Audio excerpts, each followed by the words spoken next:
Hello and welcome to Explore Academy. Today we are going to discuss some important questions related to science and technology, which has come in HAS 2018 and 19.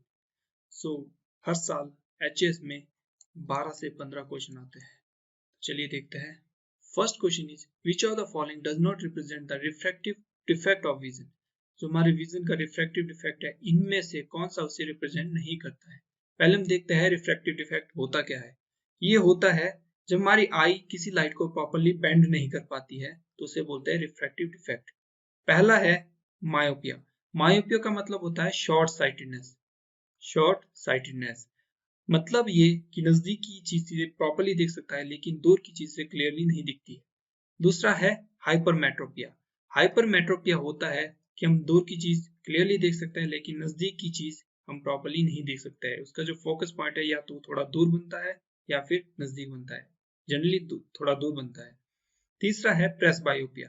प्रेसबायो एक ऐसा defect है जब हम old age होती है, as के साथ हमारी नजरी कमजोर होती है, उसे बोलते हैं प्रेसबायोपिया.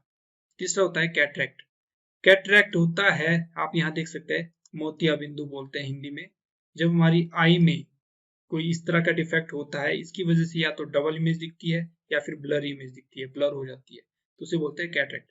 तो इनमें से कौन सा है?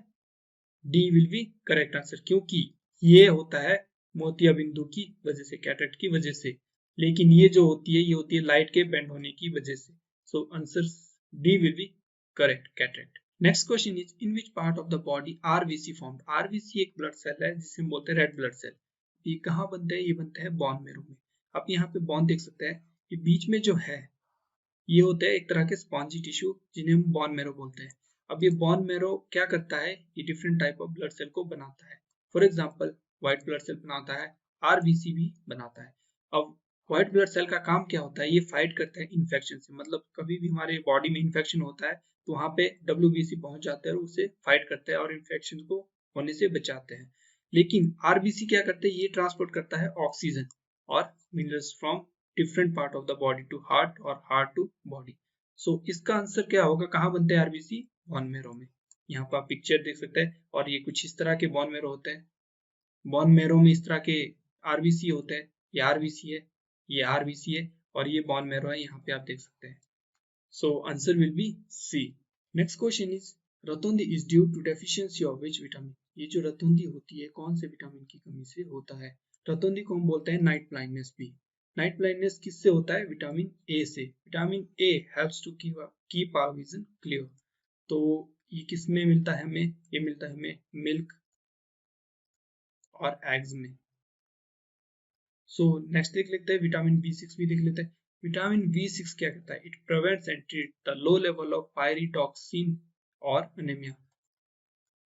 पायरिडॉक्सिन और अनेमिया. ये एक और काम भी करता है. ये क्या करता है? ये एनर्जी स्टोर करता है in the form of protein and carbohydrate. In the form of protein and carbohydrate. और ये हमें मिलता कहाँ है? ये मिलता है हमें फिश में या फिर बीफ लिवर और या फिर स्टार्ची वेज.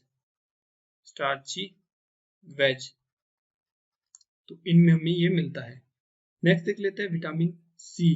विटामिन सी से होने वाली बीमारी है वो है स्कर्वी. और ये हमें किस में मिलता है? ये मिलता है हमें टोमेटो वेज,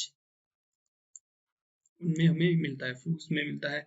विटामिन B12 को देख लेते हैं. विटामिन B12 क्या करता है? ये हमारी बॉडीज के नर्व और ब्लड सेल को हेल्थी रखता है और ये डीएनए बनाने और जेनेटिक जो होते हैं कंपोनेंट्स होते हैं उन्हें बनाने में भी हेल्प करता है. तो विटामिन B12 भी हमें बीफ में, एग्स में, फिश में मिलता है. So answer will B A correct. Next question is the liquid used in a clinical thermometer is. आप यहाँ देख सकते हैं ये क्लिनिकल थर्मोमीटर है, तो इसमें कौन सा लिक्विड यूज होता है? इसमें होता है mercury. Answer C will be correct, इसमें मरकरी. अब इसमें मरकरी क्यों होता है? क्योंकि मरकरी की एक ये विशेषता है कि ये एक ऐसा इकलौता लिक्विड है जो कि रूम टेम्परेचर में लिक्विड फॉर्म में पाया जाता है. और इसकी दूसरी है कि इसका हाई मेल्टिंग पॉइंट होता है जिससे कि इसे इजीली टेम्परेचर को मेजर करने के लिए यूज किया जा सकता है. और इसकी तीसरी एक विशेषता है कि ये it doesn't stick with the surface of the glass, कि ये सरफेस ग्लास के सरफेस में चिपकता नहीं है, स्टिक नहीं होता है. तो इसलिए इसे टेम्परेचर मेजर करने के लिए यूज किया जाता है। So answer C will be correct mercury. Next question is which of the following is not a fundamental unit. इनमें से कौन सी फंडामेंटल यूनिट नहीं है। फंडामेंटल यूनिट होती क्या है। फंडामेंटल यूनिट होती है एक ऐसी यूनिट जो किसी और यूनिट पे डिपेंड नहीं होती है, मतलब ये पूरी तरह से इंडिपेंडेंट होती है, और ये एक ऐसी यूनिट होती है जो कि इंटरनेशनली अप्रूव्ड होती है। पहले ये 3 हुआ करती थी, किसी चीज को मेजर करने की यूनिट होती है तो ये 3 हुआ करती थी। ये कौन सी हुआ करती थी, ये हुआ करती थी लेंथ, मास और टाइम। लेंथ की होती थी मीटर, और मास की होती थी किलोग्राम, और टाइम की होती थी सेकंड। ये 3 होती थी जिसे हम बोलते हैं MKS। MKS से ऐसा यूनिट भी बोला जाता है, इंटरनेशनल सिस्टम ऑफ यूनिट। सो अब है 7, इसमें 4 और जुड़ गई है। इलेक्ट्रिक करंट की जो कि एम्पेयर है, टेम्परेचर की जो कि केल्विन है, अमाउंट ऑफ सब्सटेंस की जो कि मोल है, और ल्यूमिनस इंटेंसिटी की जो कैंडेला है। तो ये 7 फंडामेंटल यूनिट है। तो इनमें से कौन सी फंडामेंटल यूनिट नहीं है। पहली मीटर, ये है लीटर, ये लीटर नहीं है, तो answer B will be correct. बाकी किलोग्राम भी है और सेकंड भी है, तो B will be correct. Next question is what does P represent in pH. PH is scale which represent the concentration of acid और बेस। मतलब आप यहाँ देख सकते हैं, यहाँ पर बीच में जो 7 नंबर पे है ये न्यूट्रल है, और अगर हम राइट की तरफ मूव करते हैं तो कंसंट्रेशन ऑफ बेस इंक्रीजेस, मतलब बढ़ता है, और अगर हम लेफ्ट की तरफ जाते हैं तो कंसंट्रेशन ऑफ एसिड बढ़ता है, इंक्रीज होता है। तो यहाँ देखिए बीच में प्योर वाटर है, ये न्यूट्रल है, बिल्कुल न्यूट्रल है, और यहाँ पे कॉन्सेंट्रेशन, ये सब्सटेंस है, ये पूरा प्योरली बेसिक है, और यहाँ पे जो लेफ्ट साइड में आप गैस्ट्रिक एसिड देख सकते हैं, ये प्योरली एसिड है। तो इसमें पी क्या रिप्रेजेंट करता है, पी करता है पोटेंशियल, और पीएच को बोलते हैं potential of hydrogen. Next question is the image form by convex mirror is. जो कन्वेक्स मिरर होता है उससे किस तरह की इमेज बनती है। तो पहला है इरेक्ट एंड डिमिनिश्ड। इरेक्ट का मतलब होता है बिल्कुल सीधी, और डिमिनिश्ड का मतलब होता है छोटी छोटी, और इरेक्ट एंड इनलार्ज्ड मतलब सीधी और बड़ी बड़ी। और दूसरा होता है इन्वर्टेड एंड डिमिनिश्ड। इन्वर्टेड का मतलब होता है उल्टी, और डिमिनिश्ड का मतलब होता है छोटी। और इन्वर्टेड एंड इनलार्ज्ड मतलब उल्टी और बड़ी। तो इनमें से कॉन्वेक्स मिरर कौन किस तरह की इमेज बनाता है, आप यहाँ देख सकते हैं कॉन्वेक्स मिरर कुछ इस तरह का होता है। ये कॉन्वेक्स मिरर है, यहाँ पे ऑब्जेक्ट रखी है हमने, और यहाँ से जो इमेज बन रही है वो यहाँ पर जाके बन रही है, मतलब इरेक्ट बन रही है, मतलब सीधी बन रही है, और छोटी बन रही है, मतलब डिमिनिश्ड। तो इसमें से कौन सा होगा, A will be correct, erect and diminished. Next question is photosynthesis occurs in. जो फोटोसिंथेसिस होता है वो किस में होता है। पहला है न्यूक्लियस, न्यूक्लियस में फोटोसिंथेसिस नहीं होता है। दूसरा है माइटोकॉन्ड्रिया, इसे हम power house of a cell भी बोलते हैं। इसमें क्या होता है, ये एनर्जी स्टोर करता है in the form of ATP and all. तीसरा है क्लोरोप्लास्ट, क्लोरोप्लास्ट में होता है क्लोरोफिल, क्लोरोफिल क्लोरोफिल ये chlorophyll is responsible for the photosynthesis. किसमें होता है, क्लोरोप्लास्ट में। Answer C will be correct. आप यहाँ पे नीचे देख सकते हैं क्लोरोप्लास्ट की पिक यहाँ पर भी बनी है। Next question is core of a transformer is made of. जो ट्रांसफार्मर का कोर होता है वो किससे बना होता है, वो बना होता है सॉफ्ट आयरन से। सॉफ्ट आयरन से क्यों बना होता है, क्योंकि it has a high permeability, so it provides a complete linkage of magnetic flux between primary cell to secondary cell, इसलिए ये सॉफ्ट आयरन का बना होता है। Next question is which of the following is in deficiency in body during dengue fever. जो dengue fever के वक्त body में किस तरह की डेफिशिएंसी होनी शुरू हो जाती है। डेंगू फीवर एक तरह का वायरल फीवर है जो कि पास होता है एडिस मॉस्किटो की वजह से, एडिस मॉस्किटो, एडिस मॉस्किटो की वजह से। तो जो डेंगू फीवर है उस वक्त किस तरह की डेफिशिएंसी होती है, उस वक्त होती है उसमें ब्लीडिंग होनी शुरू हो जाती है, मतलब प्लेटलेट्स की कमी हो जाती है। So answer C will be correct, platelets. अब नॉर्मल देखिए, नॉर्मल जो ह्यूमन बॉडी में प्लेटलेट्स होते हैं वो होता है 1.5 लाख से 4.5 लाख माइक्रोलीटर। लेकिन कभी फीवर हो जाता है तो ये रहते हैं 90,000 से 1.5 लाख तक माइक्रोलीटर। और जब डेंगू फीवर होता है तो ये हो जाता है 20,000 से भी कम। तो देखिए कितने कम हो जाते हैं platelets. So answer C will be correct. Next question is Which of the following scientists is associated with the theory of natural selection? Natural selection theory किसने दी थी? ये दी थी चार्ल्स डार्विन ने. Charles Darwin gave the theory of evolution through natural selection. So it was a process by which the organism change over a time, as a result change in the inheritable physical or behavioral traits. So किसने दी थी? Charles Darwin ने. बाकियों को भी देख लेते हैं. Mendel ने दी थी theory of inheritance, means some characters which pass from parents to offspring. तीसरा है हेल्डेन ने क्या दिया था? He publish hypothesis on the origin of life on earth. और मिलर ने क्या दिया था? Mineral discover essential role of thymus in the immune system which helps in the modern immunology. So answer B will be correct. Charles Darwin. Next question is, which of the following is not derived from the wild cabbage? जो wild cabbage family से इनमें से कौन सा नहीं है? मतलब family होती है जिनके एंसेस्टर कॉमन होते हैं, दैट इज कॉल्ड फैमिली. तो इसमें दो तरह की फैमिलीज होती है. एक होती है होमोलॉगस, एक होती है एनालॉगस. अब होमोलॉगस क्या होता है? इसमें सेम फैमिली होती है लेकिन फंक्शन डिफरेंट होते हैं.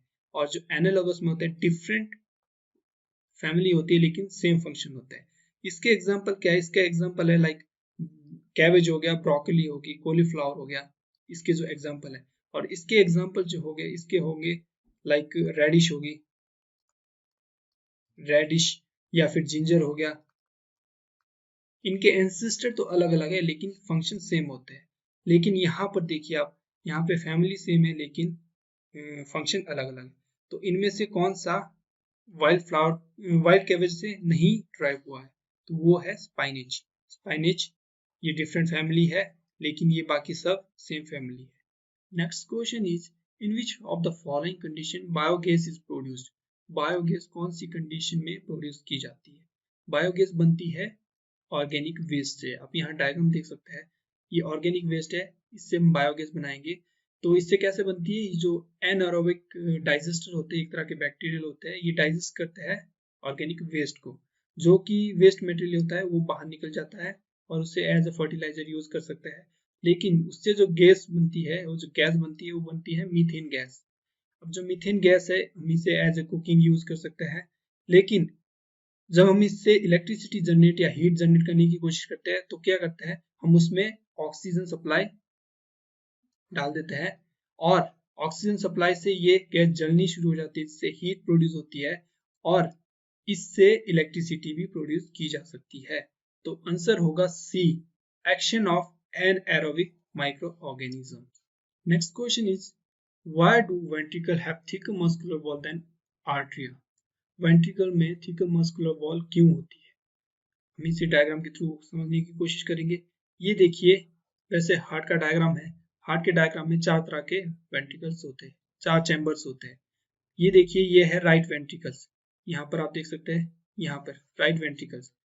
यहाँ पे क्या होता है? यहाँ पे ब्लड होता है लेकिन उसमें ऑक्सीजन नहीं होती है. तो ये क्या करता है? ये ऑक्सीजन के लिए ब्लड को ट्रांसफर करेगा लंग्स में. अब लंग्स में क्या होगा? लंग्स ऑक्सीजन ब्लड में मिला देगा. उसके बाद ये रिसीव करेगा लेफ्ट आर्टरियम. अब लेफ्ट आर्टरियम के बाद थ्रू वेंट्रिकल ऑर्टा के थ्रू ये बॉडी में ट्रांसफर हो जाएगा. तो जब इसे ट्रांसफर करना होगा तो पंपिंग की जरूरत होती है. अब जो ब्लड में पंपिंग होती है वो किसकी वजह से होती है? वेंट्रिकल की वजह से. वेंट्रिकल इसलिए उसकी मस्कुलर वॉल थिकर होती है क्योंकि उसे पंपिंग करनी होती है. लेकिन आर्टरिया क्या करता है? सिंपल ब्लड को रिसीव करता है. So answer will be arteria. ventricle have to pump blood into various organs. So answer B will be correct. Which part of the brain maintains posture and equilibrium of body? Brain के कौन से part में posture और equilibrium perform होता है? अब किस में होता है? ये होता है सेलिब्रम में मतलब बैलेंसिंग, इक्विलिब्रियम, पोस्चर. लाइक हम साइकिल चलाते हैं, जो बैलेंस बनाते हैं वो किससे बनाते हैं? वो बनता है सेलिब्रम के थ्रू. अब सेलिब्रम कहाँ होता है? ये होता है बैक साइड ऑफ ब्रेन. अब उसे क्या बोलते हैं हम? Hind brain. So answer will be C correct, hind brain. Next is, what is the color of litmus solution when it is neither acidic or basic?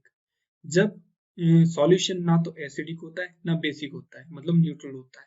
तो उसका कलर कैसा होता है? उसका कलर होता है पर्पल। आप यहाँ देख सकते हैं ये पर्पल कलर है, इसमें ना तो एसिड है ना बेसिक है। So answer D will be correct, purple. Next question is which of the following statement is not correct? इनमें से कौन सी स्टेटमेंट करेक्ट नहीं है? तो देखते हैं all bases are soluble in water. ये बिल्कुल गलत है, क्योंकि ऑल बेसिस सॉल्युबल नहीं होते वाटर में। उसमें से कुछ बेसिस सॉल्युबल होते हैं जिन्हें हम बोलते हैं एल्कली। तो second, base do not dissolve in water, all bases नहीं होता है। तीसरी, an alkali is a base that dissolve in water, तो एल्कली वाटर में डिसॉल्व होते हैं। और तीसरा है बेसिस जनरेट हाइड्रोक्साइड, मतलब OH आयन इन वाटर। जब ये डिसॉल्व होते हैं तो वाटर में OH नेगेटिव आयन प्रोड्यूस करते हैं। So answer A will be correct. Next is global warming resulted. अब जो ग्लोबल वार्मिंग क्या होता है? Increasing the temperature of earth. जब टेम्परेचर इंक्रीज होगा तो क्या होगा? जो ग्लेशियर्स होते हैं वो मेल्ट करने शुरू हो जाएंगे, पिघलने शुरू हो जाएंगे, जिससे कि वाटर लेवल इंक्रीज हो जाएगा नदियों का, और वो समुद्र का वाटर लेवल भी इंक्रीज कर देगा। तो ग्लोबल वार्मिंग से क्या होता है? Increase in the water level of sea. तो answer D will be correct, increase in sea level. Next question is, during dispersion of white light by the glass prism, which of the following light of the spectrum bends the most? जब हम ये prism है इसमें white light pass करेंगे तो उससे निकलने के बाद सबसे ज्यादा बेंड होने वाली लाइट कौन सी होगी? तो कौन सा कलर होगा? वो होता है वायलेट। आप यहाँ प्रिज्म देख सकते हैं, ये डिस्पर्शन ऑफ लाइट है, 7 कलर होंगे, तो मोस्ट बेंडेड होता है वायलेट। उसके बाद Indigo, blue, green, yellow, orange और रेड। जो रेड होता है वो लीस्ट बेंडेड होता है, तो आंसर होगा violet B. Next question is which of the following phenomena is responsible for twinkling of star? जो स्टार किस तरह से चमकते हैं, कैसे चमकते हैं? देखिए, ये आप नीचे डायग्राम देख सकते हैं, ये एक स्टार है। अब ये स्टार क्या होता है? जब स्पेस में लाइट मूव करती है तो बिल्कुल स्ट्रेट लाइन में मूव करती है। ये स्ट्रेट लाइन में मूव कर रही है। जैसे ये एटमॉस्फेयर में एंटर करती है, earth atmosphere is it has a higher density than the space, तो उसमें एंटर करने के बाद ये बैंड हो जाती है, लिटिल बिट बैंड हो जाती है, और जब हमको दिखती है तो हमको अपेरेंट स्टार दिखता है। हम इसे सीधा देखते हैं तो हमें अपेरेंट स्टार दिखता है, जिसकी वजह से ट्विंकलिंग इफेक्ट हमें नजर आता है। तो इसका आंसर होगा refraction of light. Refraction of light, ये refraction of light. Next question is which of the following is a renewable non renewable energy source? Non renewable energy source, इनमें से कौन सा नॉन रिन्यूएबल एनर्जी सोर्स है? तो पहला देखते हैं सोलर। अब जो सोलर होता है it mean sunlight. Sunlight is a renewable energy source, मतलब हम इसे बार बार यूज कर सकते हैं। दूसरा है विंड, विंड को भी हम अगेन एंड अगेन यूज कर सकते हैं। तीसरा है न्यूक्लियर एनर्जी, न्यूक्लियर एनर्जी को हम बार बार यूज नहीं कर सकते हैं। न्यूक्लियर एनर्जी किससे प्रोड्यूस होती है? वो होती है uranium. Uranium is a rare substance which is found in the rocks in the world, तो ये बहुत ही कम मात्रा में वर्ल्ड में पाया जाता है, तो ये रिन्यूएबल एनर्जी सोर्स नहीं है। Answer C will be correct, nuclear energy. So this is the end of our video. If you like this video, please like कीजिए, शेयर कीजिए और सब्सक्राइब कीजिए और हमें सपोर्ट करते रहिए। Thank you very much.